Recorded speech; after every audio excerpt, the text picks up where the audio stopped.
When the judge said punishable by death, I lost it. They're moving, funny, and surprising. Inmates perform their own stories. When you're in prison for so long, you get used to one costume, and it's blue.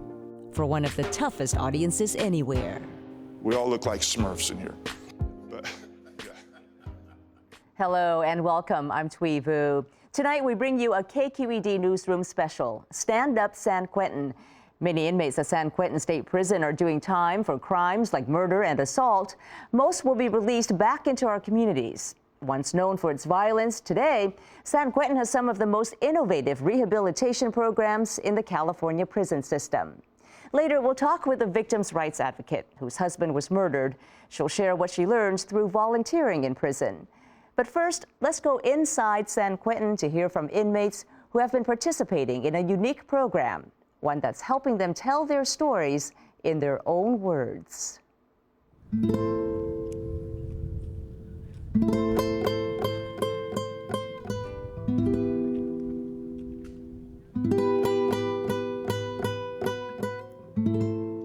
When a person decides to change, they want everyone to know that they've changed.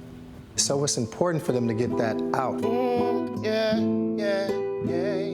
Television portrays prison as this negative place where people just are running around being violent, but San Quentin is actually totally opposite from that. The guys are going to college every day. They're going to self-help groups. They're going to religious services.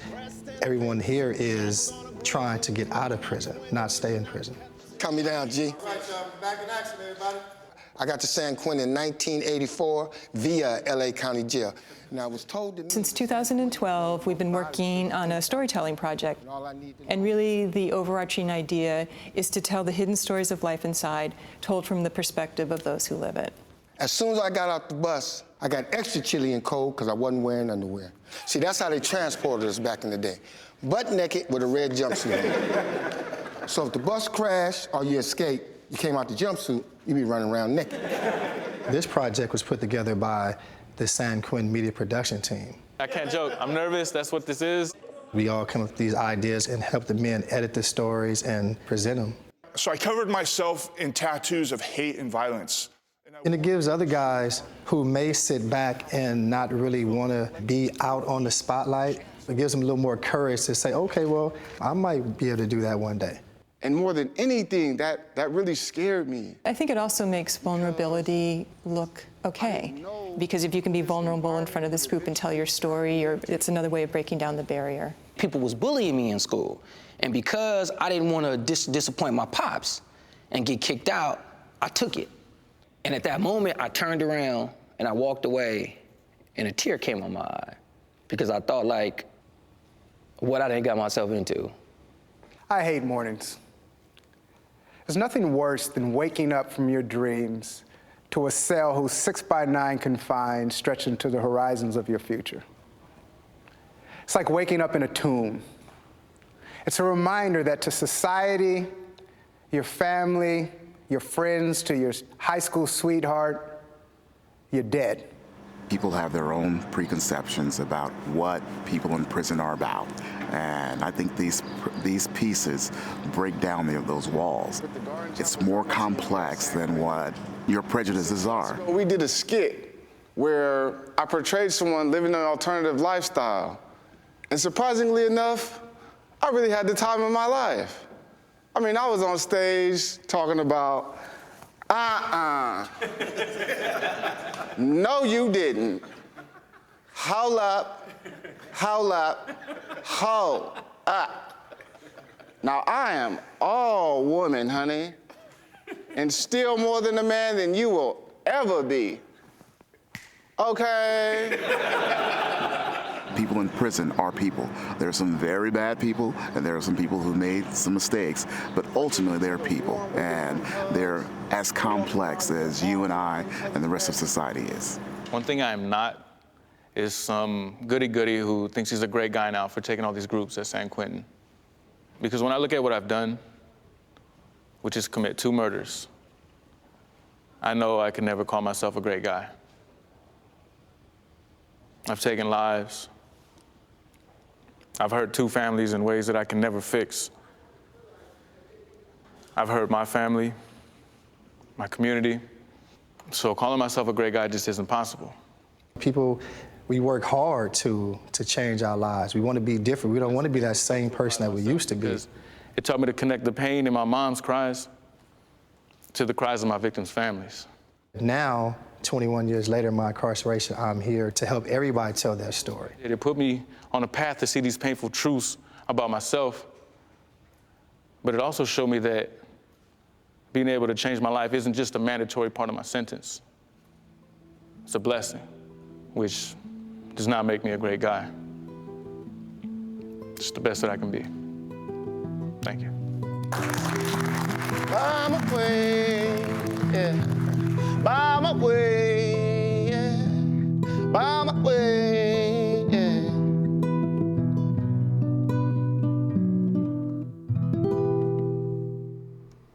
And joining me now is someone whose family was shattered by violent crime, yet has become a vocal supporter of the value of rehabilitation.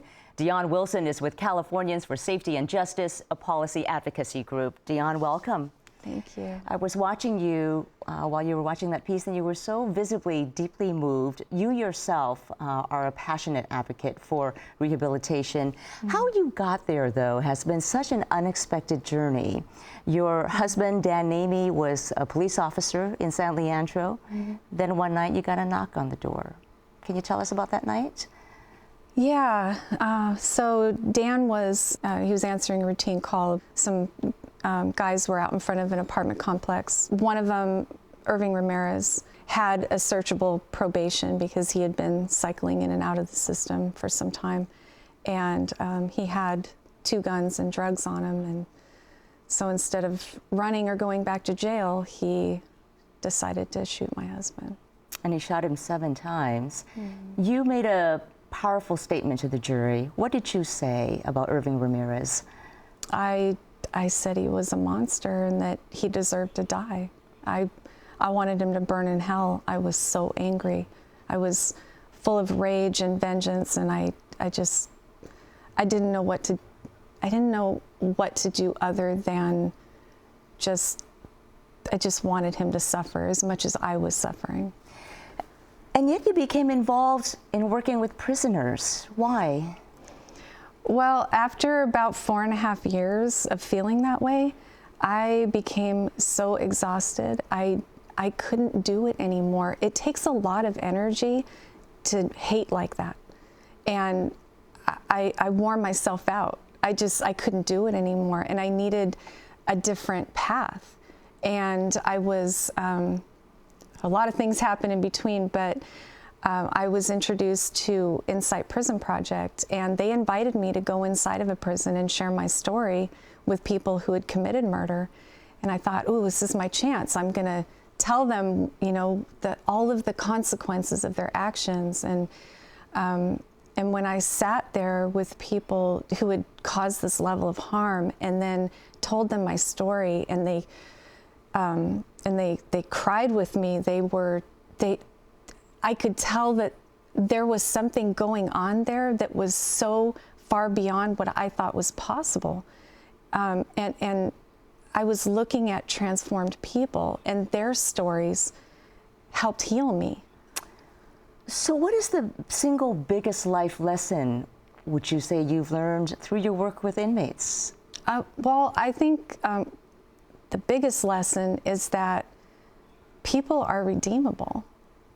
That we're not the worst thing we've ever done. That unresolved trauma, trauma that isn't acknowledged in people's lives from when they were very young, have a profound effect on people and cause them to do things they wouldn't otherwise do. And I just believe that, barring extreme mental illness, that we're all redeemable, and we all deserve that chance to transform our lives and do something better. There is definitely positive value in hearing their stories. What would you say to those who are reluctant to hear their stories, who say these are men who did terrible things? Yeah, well, I know how you feel. Is one of the things I would say is that I was there. I didn't want to hear it. I didn't want to hear all of the things that Irving had gone through in his childhood. I didn't want to hear how that affected his life, how his mother struggled to do the best she could for him. I didn't care. I didn't want to hear it. And then at some point it broke through, and I would just say that think back on your own life and how negative experiences have impacted you and maybe made you do something that you didn't really think you were capable of doing, and how that impacts others, and just open up a little bit. Well, Deon Wilson, we certainly are thankful that you took the time to come in here and be with us today and sharing with us your story. Dionne Wilson. I really appreciate it. Thank you. Well, let's go now to a few of the stories these inmates have written and performed from inside San Quentin.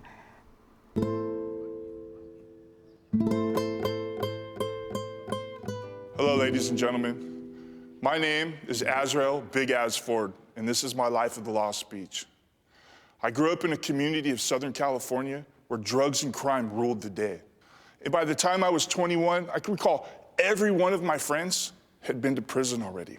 It wasn't a place where a kid could grow into a good man. So I covered myself in tattoos of hate and violence. I considered that like my suit of armor. I was sentenced to 29 years at the age of 27 for assault with a firearm. And when I entered the state prison system, I felt like I'd found a world where I was validated. It was a place where I was allowed to hate. I was embraced for hating. I was embraced for being violent. And so I walked in this world like a dark night. I let people know, hey, if you mess with me, I'm gonna mess you up, because that's how life is in here, or that's what we tell ourselves. But then I hear about the Shakespeare group. I'm all, San Quentin Shakespeare, you have to be kidding me. But I go, all right, I'll check it out, you know. And I go in there and they're like, okay, we're gonna, you know, pretend to be nature. So I guys, pretend to be a bee. What? I'm 280 pounds, how am I gonna be a bee, right? I'll just pretend. I'm like, all right, I'll pretend. Well, now I was be a butterfly. A butterfly? Who, me? I'm not a butterfly. But you know what, I tried it. So I flapped my wings, and people are being rabbits, and people are being rocks, and here I'm this butterfly flying around, and I start to laugh, and it's like, okay, this is pretty cool. Because when you laugh, you experience something that's, you know, it takes you beyond, you know, the negativity. So I start to go, and then they give us the play that they want to do, and it's Julius Caesar. And everybody's like, Az, you're gonna make a great Julius Caesar. And I'm like, yeah, all right, you know what I mean? I guess, you know, but I don't think so, because I've never acted before. I mean, yeah, here's my resume. I've been a bee and a butterfly. Now you want me to be Julius Caesar. But okay, so I get cast as Julius Caesar. Mark Antony, Caesar, my lord. We're getting on your speed, Mark Antony. And there was a guy, his name's Lee. They call him Maverick. And he was playing Mark Antony, Caesar's best friend, almost like his brother. And the funny thing is, Lee Maverick, he's black. I'm white, right? That usually doesn't happen in prison. So now we're acting, we have to be best friends. We're comrades, we're like brothers. So they bring in the costumes and I put it on, right? And the tunic that they got for me, it's really tight. It's like everything was for small people, and it's riding up, and I'm like, all right, cool, but we do the play, and the Senate kills Caesar. So I'm laying there on the stage dead, and Maverick comes up, and he heaves me on his shoulder. And he gets me up there, and I'm playing dead. Well, that tight tunic, when he slid me across the stage, it pulled up. And now my butt's hanging out.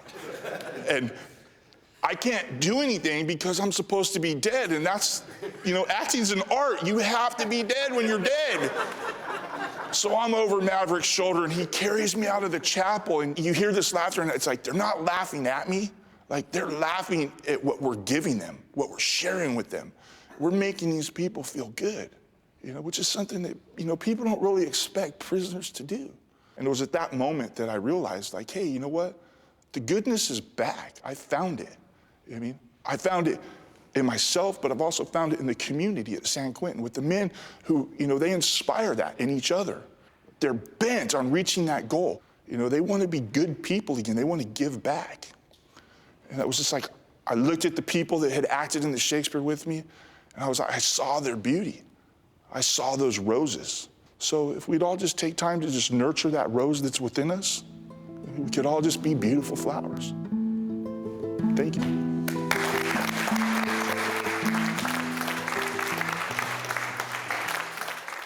My name is Eric Lamont Durr.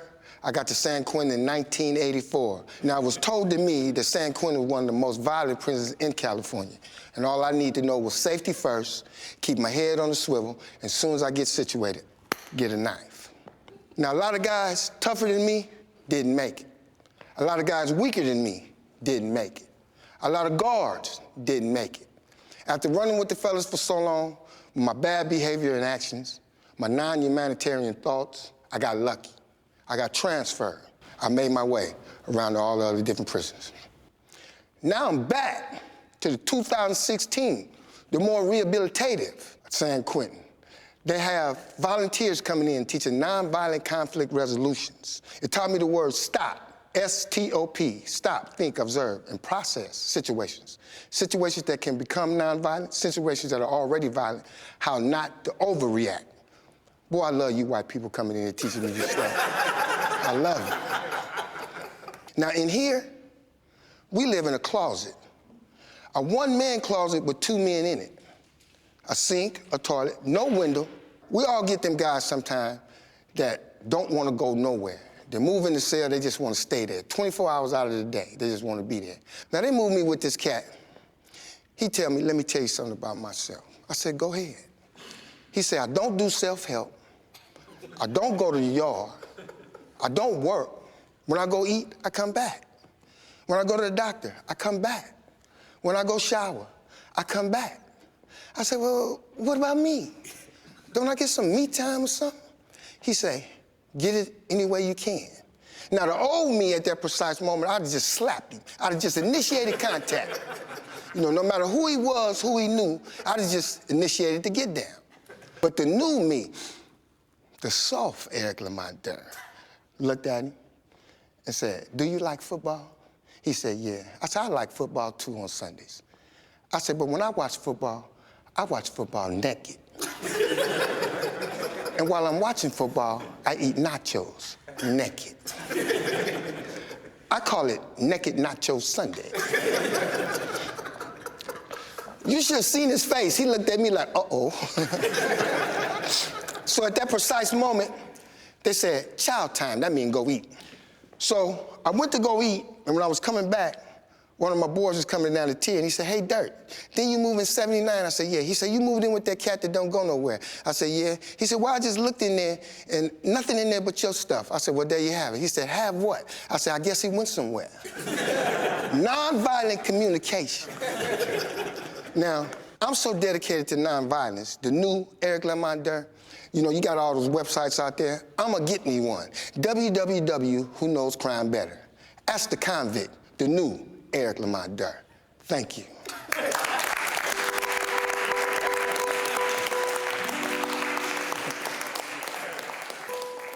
I'll never forget my first morning at San Quentin.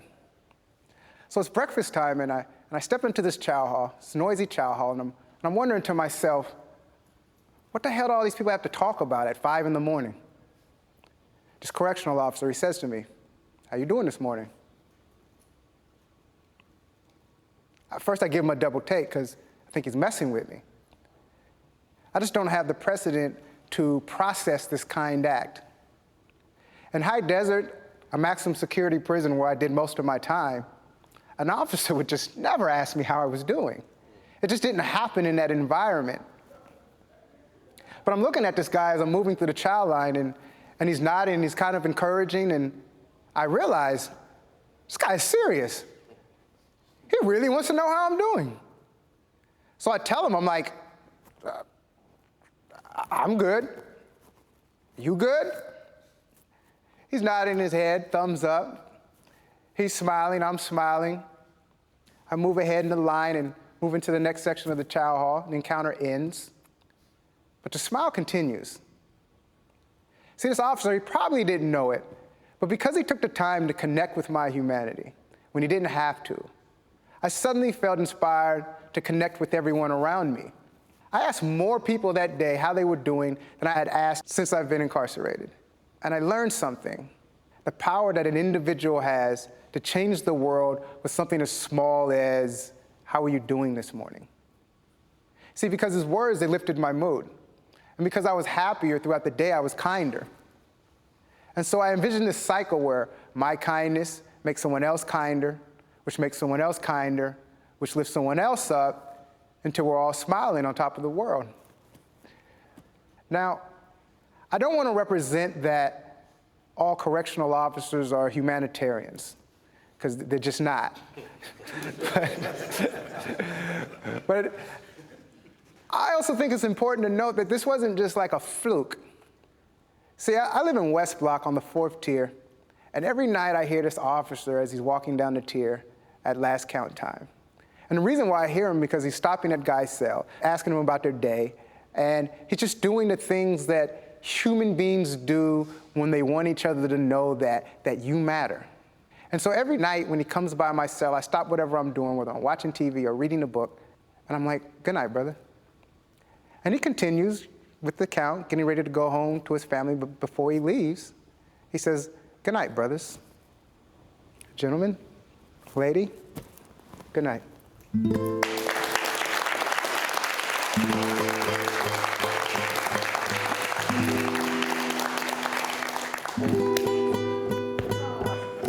Indubitably, man. All is well. Man, yeah.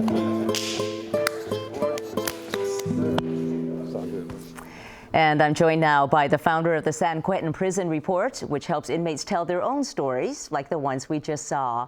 Troy Williams was an inmate at San Quentin and was paroled in 2014. Troy Williams, so nice to have you here. Nice to be here.